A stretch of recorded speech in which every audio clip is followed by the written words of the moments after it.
చక్కని సీతకి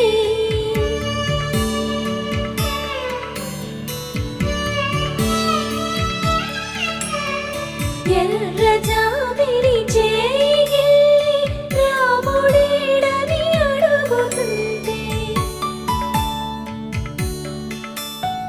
చూడలేదని పెదవి చెప్పే చెప్పలేమని కనులు చెప్పే నల్ల పూసైన